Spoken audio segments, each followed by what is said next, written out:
So what you'll do first is you need to head over to Elements on the left side and then type in Grunge, Background, and then head over to Graphics and then choose one that suits you.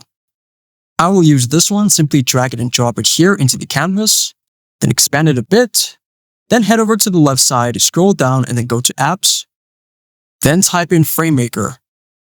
Choose the first option. Now where it says Create, you're going to choose the Convert tab and then go to Convert Design to Frame.